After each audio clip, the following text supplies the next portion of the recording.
नमस्ते दोस्तों और छात्रों। जैसा कि आप लोग देख रहे हैं कि ब्लैक बोर्ड पे हार्ट का डायग्राम है, तो आपको चित्र देख करके अंदाज़ा लग गया होगा कि अपन आज इस वीडियो के अंदर हार्ट के बारे में बात करेंगे। हार्ट एक ऐसा ऑर्गन है जो हमारे लिए बहुत इम्पोर्टेंट होता है और हार्ट के लिए कई इशू होते हैं कि हार्ट कब कमज़ोर हो जाए। हार्ट की बीमारी के लिए 3 बड़े कारण मैं आपको बता देता हूँ। सबसे पहला कारण होता है अपना कोलेस्ट्रॉल। ठीक है, ये एक ऐसा कारण है क्योंकि कई लोग कोलेस्ट्रॉल को बहुत ज़्यादा बढ़ा देते हैं। वैसे हमारी बॉडी एक हेल्थी वुमन के लिए कोलेस्ट्रॉल होना चाहिए 130, लेकिन 200 से जब ऊपर चला जाए कोलेस्ट्रॉल का वैल्यू तो हमारे हार्ट को बहुत रिस्क होती है। हार्ट अटैक के 99% चांस होते हैं।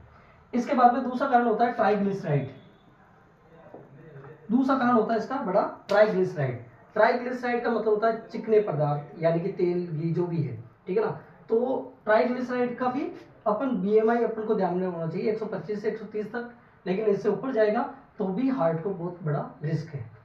तीसरा कारण होता है ब्लड प्रेशर।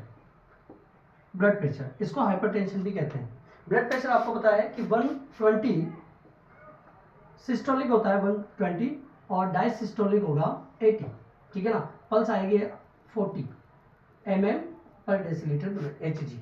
तो अगर ये वैल्यू है तब तक तो ठीक है, अदरवाइज हार्ट को रिस्क आएगी।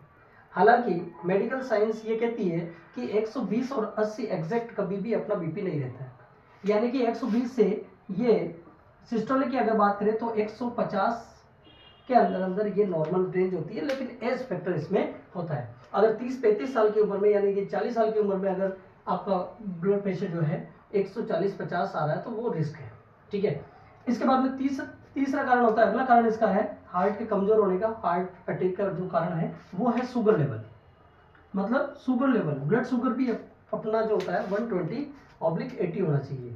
अगर इससे ज़्यादा जाता है तो फिर भी हार्ट को रिस्क जाएगी। हार्ट अटैक के और भी कई प्रकार के, जैसे एंजाइटी, तनाव, डिप्रेशन, ये भी एक बहुत बड़ा रीजन होता है। देखिए हार्ट जो आपके सामने ये दिखाई दे रहा है, ये अगर आप इस आर्टरी की अगर बात करें तो ये कहलाती है अग्रमाशिरा। क्या कहलाती है? अग्रमाशिरा। इंग्लिश में इसको बोलते हैं सुपीरियर वेना कव। इसके बाद में आप ये देख सकते हैं, ये कहलाता है एट्रियम है, जिसको अपन राइट एट्रियम कह सकते हैं। और इसी प्रकार ये इधर आप देख सकते हैं left atrium. Heart myogenic type का होता है। ह्यूमन हार्ट जो होता है मायोजेनिक टाइप का होता है। ये आप देख रहे हैं कि बड़ी सी जो वेन होती है, हालांकि ये आर्टरी है। आर्टरी हमेशा अपने अंदर से प्योर ब्लड को ही वो सर्वाइव करती है, ट्रेवल करने देती है, बट ये एक ऑब्जेक्शन है। ये एक ऑब्जेक्शन है क्योंकि ये लंग्स में खुल रही है ना, तो ये आर्टरी एक ऑब्जेक्शन है, यानी कि अपवाद है। ये आर्टरी यानी कि धमनी होते हुए भी अपने अंदर से जो है अनप्योर ब्लड को ट्रेवल कर रही है। अब जैसे ही ब्लड यहाँ पे आएगा, ये आ जाते हैं अपने लंग्स वाला एरिया, ठीक है। तो लंग्स में जैसे ब्लड आएगा तो यहाँ पर ऑक्सीजन जो है, क्योंकि ह्यूमन रेस्पिरेटरी भी करता रहेगा, तो ऑक्सीजन जैसे यहाँ पे आएगी वो हमारे ब्लड के अंदर हीमोग्लोबिन से HB हीमोग्लोबिन से अटैच हो जाएगी। जैसे ही हीमोग्लोबिन से ब्लड कनेक्ट होगा, ठीक है ना, ऑक्सीजन कनेक्ट होगी, तो ब्लड जो है ऑक्सीजनेटेड ब्लड कहलाएगा, उसे हम प्योर ब्लड कह सकते हैं। अब यहाँ पर आप देख सकते हैं कि हार्ट के डायग्राम के अंदर ये आपको वेन्स दिखाई देगी, ठीक है ना, जो अपने ये वेन्स भी ऑब्जेक्शन ही है। वेन्स हमेशा अनप्योर ब्लड को सर्वाइव करती है, बट ये वेन्स क्या करेगी, यहाँ पर देखिए ये ऑक्सीजनेटेड ब्लड सारा का सारा जो भी ऑक्सीजनेटेड ब्लड था, ये ऐसे आकर के डेंसिटी बढ़ी एट्रियम की, वेंट्रिकल में गया, वेंट्रिकल से मसल्स पावरफुल थी और उसने पंप किया, सारा का सारा ब्लड लंग्स में गया, लंग्स में ऑक्सीजन से कनेक्ट हुआ, we oxygenated blood oxygenated blood के अंदर कन्वर्ट हो गया। अब ये ब्लड है ना, आप देख सकते हैं कि ये जो वेन्स होती है पल्मोनरी, इनको भी पल्मोनरी वेन बोलेंगे और इसको भी अपन पल्मोनरी आर्टरी बोलेंगे। क्यों बोल रहे हैं? क्योंकि कारण बिल्कुल जाहिर सी बात है कि ये लंग्स में ओपन है, ठीक है ना, राइट। इसके बाद देखते हैं कि ये सारा जो ब्लड है ये पल्मोनरी वेन्स के थ्रू कहाँ एंटर कर जाएगा, वापस ये एंटर कर जाएगा भाई लोगों, कहाँ एंटर करेगा, ये राइट लेफ्ट एट्रियम में। ये देखो सर्किल आउट कर रहा हूँ, ये सारा का सारा ब्लड आ जाएगा लेफ्ट एट्रियम के अंदर। फिर वही बात है, अब यहाँ की डेंसिटी बढ़ेगी क्योंकि सारा ब्लड आएगा, तो यहाँ की डेंसिटी बढ़ेगी।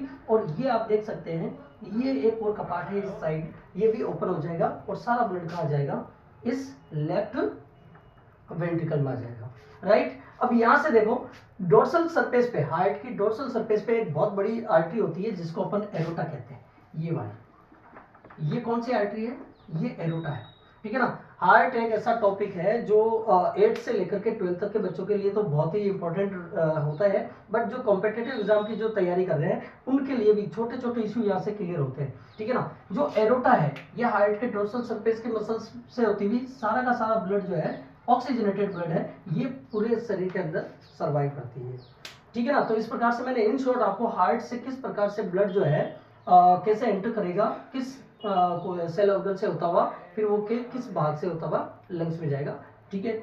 और हार्ट के बारे में अगर अपन एचटी की बात करें, हार्ट अटैक की बात करें, देखो हार्ट अटैक के अभी मैंने 2-3 रीजन स्टार्टिंग में बताए थे, वीडियो के स्टार्ट में बताए थे कि ट्राइग्लिसराइड को अपन कंट्रोल करना चाहिए, हमारा ब्लड शुगर है वो भी अपना कंट्रोल होना चाहिए, और हमारा ब्लड प्रेशर है वो भी कंट्रोल होना चाहिए। 30 साल के बाद यानी कि 40 साल एक ऐसी स्टेज आती है जिसमें अपन को कई ऐसे टेस्ट करवा लेने चाहिए, क्योंकि एक टेस्ट होता है टीएमटी टेस्ट, वो भी हमें ये दिखाता है कि अपना हार्ट कमजोर है या मतलब सर्वाइव कर सकता है क्यों, और ब्लड प्रेशर अपना चेकअप रूटीन में करवाना चाहिए। अगर एचटी की बात करें तो मेडिकल साइंस ने 3 प्रकार के 3 टाइप्स ऑफ एचटी बता रखे हैं। एक होता है मैसिव, ठीक है, एक होता है मेजर, और तीसरा होता है माइनर। नाम से इनके नेम से इंफॉर्मेशन अपन को मिल रही है। मैसिव अटैक होता है ना, तो मैसिव अटैक के अंदर क्या होता है, देखो ये कार्डिक अरेस्ट होता है। हार्ट के लिए 3 बड़ी ट्यूब होती है, सबसे बड़ी फर्स्ट कोरोनरी होती है, और यही सबसे बीजी पेशी कहलाती है, मसल्स कहलाती है। और इसी में अगर ब्लॉकेज आ जाए ना, जो फर्स्ट कोरोनरी होती है उसके अंदर अगर ब्लॉकेज आता है तो हार्ट पूरा 100% हार्ट जो है हमारा डेड हो जाएगा। इसलिए ऐसे पेशेंट को तुरंत मौत आ जाती है, मतलब पलक झपकते ही वो मर जाएगा। इस प्रकार के हार्ट अटैक को अपन कहते हैं मैसिव अटैक, क्योंकि उसमें फर्स्ट कोरोनरी के अंदर ही ब्लॉक बन चुका है। अगर हम अपना ब्लड प्रेशर कंट्रोल नहीं कर पाएंगे, अगर अपन कोलेस्ट्रॉल अपन कंट्रोल नहीं कर पा रहे हैं, अपन ब्लड शुगर कंट्रोल नहीं कर पा रहे हैं, तो डेफिनेटली हमारे हार्ट की जो आर्टरी होती है उनके अंदर ब्लॉकेज बनेगा, ये कंफर्म है। तो हम इनको कंट्रोल करें तो ब्लॉकेज बनने के चांस कम हो जाते हैं।